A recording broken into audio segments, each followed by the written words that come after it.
Meskipun kami mengharapkan Kepres PNS tanpa tes untuk guru-guru, karena kami layak. Kami pentransfer ilmu.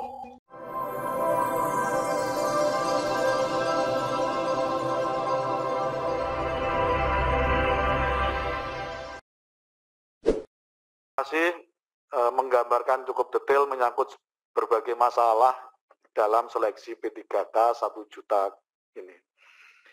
Selanjutnya saya persilahkan dari Jawa Barat, kami persilahkan Ibu Lina.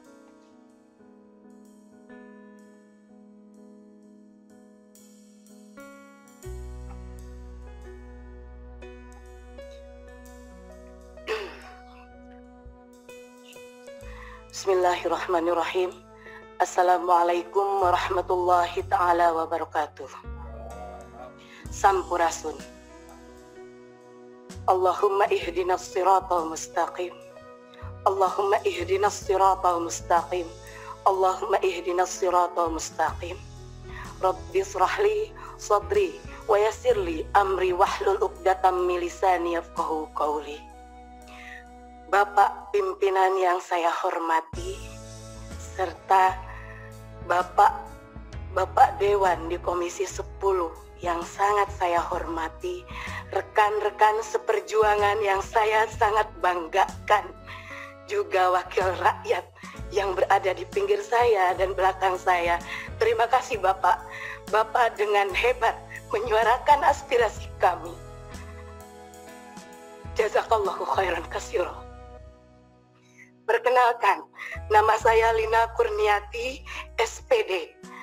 Bukan sarjana pemberi dosen, tapi benar-benar sarjana yang qualified di bidang pendidikan. Insya Allah, karena terbukti murid-murid saya selama saya mengajar hampir 20 tahun, sudah banyak yang menjadi pengabdi-pengabdi di Ibu Pertiwi ini, Pak. Barakallah buat ibu-ibu guru dan bapak guru di negeri ini. Aplaus buat Anda semua.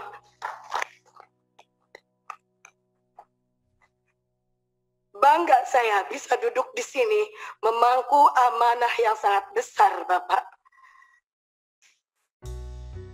Banyak yang ingin saya sampaikan, sampai-sampai emosi saya tidak tertahan. Saking gembiranya bisa bertemu dengan para wakil rakyat yang insya Allah akan amanah menyampaikan pemberi suara yang berkeluh kesah. Bapak, bukan kami ingin diistimewakan. Terkait regulasi P3K di RDPU Komisi 2 bersama Pak Samsul Rizal, saya mengatakan saya dan rekan-rekan akan terima regulasi ini dengan senang hati. Meskipun kami mengharapkan Kepres PNS tanpa tes untuk guru-guru, karena kami layak. Kami pentransfer ilmu. Saya sampai merinding mendengar yang terhormat Kang Dede Yusuf berkata di TikTok, saya banggakan. Kami itu jantungnya negeri. Saya yakin dengan adanya RDPU ini, semua pemangku kebijakan yang ada di negeri ini mendengar kalau kami objek tertindas. Sudah jelas di Dapodik kami ada, tinggal diangkat. Sudah jelas dedikasi kami, tinggal diberi SK. Kami tidak meminta gaji yang spektakuler, tapi kami ingin diakui. Pak Jokowi lihat kami. Baru-baru ini, statement Mas Nadiem, maaf karena kami di Dinas Pendidikan, kami pendidik. Maaf Mas Nadiem, statement Mas Nadiem membuat polemik baru di antara kami semua. Kalau memang dana untuk penggajian P3K seperti yang Mas Nadiem omongkan, tolong pisahkan DAU yang turun ke kabupaten atau kota dibedakan Pak amplopnya, dicap, ditulis ini untuk pendanaan P3K. Kami bukan boneka Pak. Kami bukan boneka yang bisa digonjang-ganjing. Sampai saya mikir, kita di daerah dengan gaji 450.000 per bulan, dan itu pun hanya dibayar 4 bulan sekali. Mendapatkan angin segar, apa yang dikatakan oleh para menteri merupakan angin segar bagi kami. Tetapi pada kenyataannya, tatkala kami mendatangi DPRD provinsi, mendatangi DPRD kabupaten, antara legislatif dan eksekutif kami datangi Pak, mereka berbicara tidak ada ketentuan yang pas dari pernyataan Mas Menteri. Saya tegaskan sekali lagi, kalau memang dananya dari DAU, tolong dipisahkan supaya pihak kabupaten kota jelas ini amanah untuk para guru.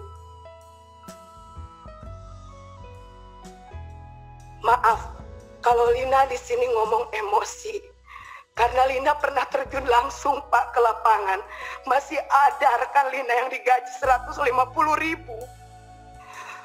dengan jarak tempuh dari rumah ke sekolah 45 menit, tidak bisa menggunakan sepeda atau motor atau mobil. Bayangkan kalau hujan Pak.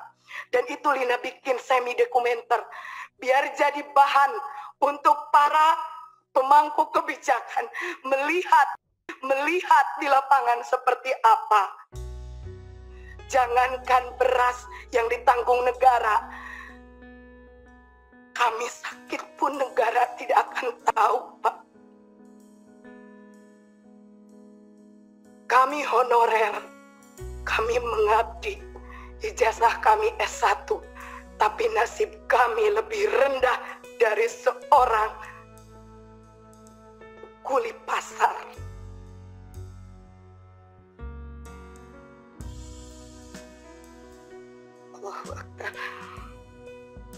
Kami memohon adanya penambahan kuota atau formasi.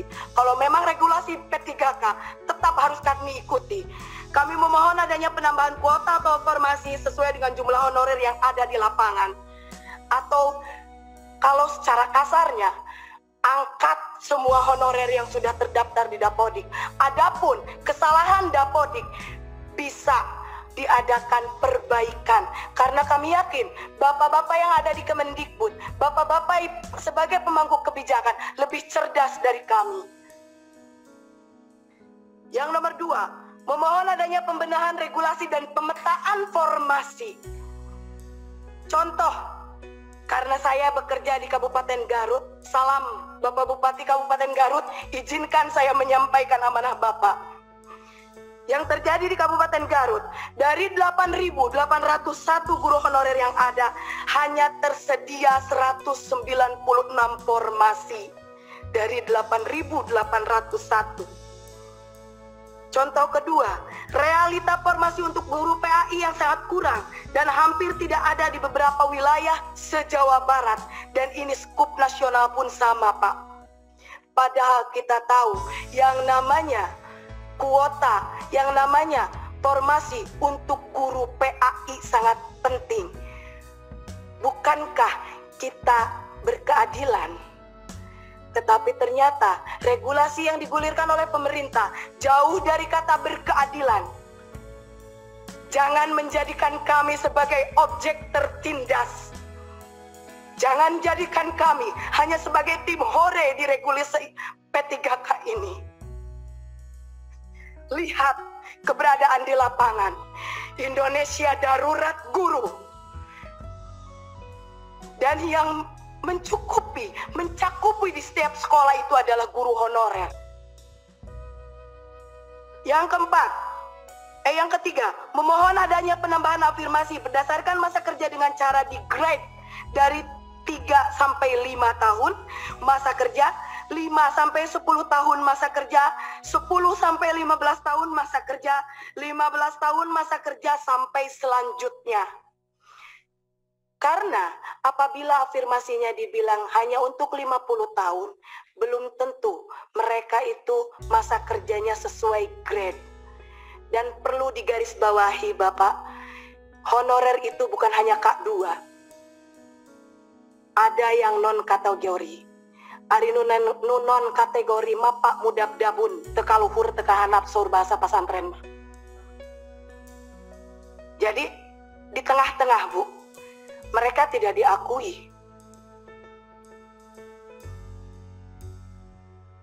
Yang keempat, memohon supaya pendaftar dengan nilai yang sudah mencapai passing grade bisa diloloskan dan ditempatkan di tempat kerja masing-masing. Contoh realnya di sekolah saya, PNS-nya hanya 1 orang Pak. Semuanya honorer. Saya lulus passing grade Pak. Tapi karena tidak ada formasi, sudah jelas di sekolah saya tidak ada guru PNS-nya. Kekurangan guru. Tapi tidak ada formasi, maka saya dinyatakan tidak lolos. Hanya lolos passing grade saja. Barokallah, Allah menakdirkan saya untuk duduk di sini bersama ibu-ibu dan bapak-bapak terhormat. Yang kelima, memohon untuk P3K tahap 2. Kalau regulasinya seperti ini, ditunda kalau menurut saya. Karena hanya memperlihatkan kredibilitas cara kerja dari para pemangku kebijakan di atas. Komitmennya tidak ada, konsistensinya tidak ada. Hari ini bilang seperti ini, besok lusa akan berubah. Ternyata memang untuk mempermainkan seorang guru itu, seorang pendidik itu kayaknya asik gitu Pak. Yang keenam, memohon mengangkat guru yang berstatus honorer menjadi ASN karena sebagian besar kebutuhan guru dipenuhi oleh guru berstatus honorer. Itulah yang ada yang terjadi di lapangan. Sungguh sangat dilematis Pak. Betul kata Bapak yang tadi, Bapak siapa Pak? Bapak Wahidin. Kalau pelaku pendidikan itu bukan hanya guru, tetapi ada rekan kami sebagai jantungnya, yaitu tenaga kependidikan.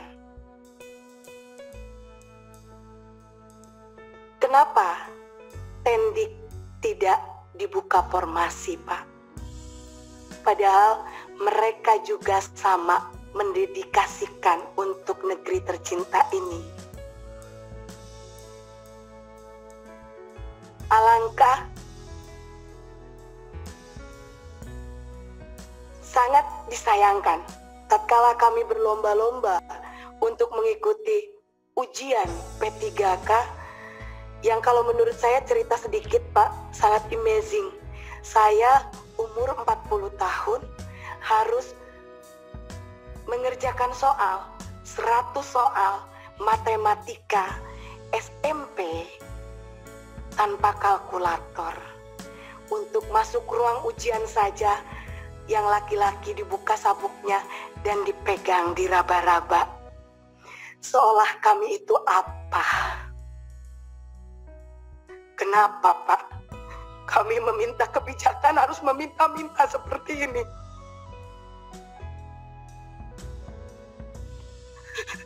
Padahal kami itu terhormat, Pak. Dari mulai kabupaten kota kami menangis, memohon. Kenapa, Pak? Padahal kami bukan koruptor. Kami pencetak generasi bangsa. Kami tidak akan beraksi selama masih bisa diplomasi.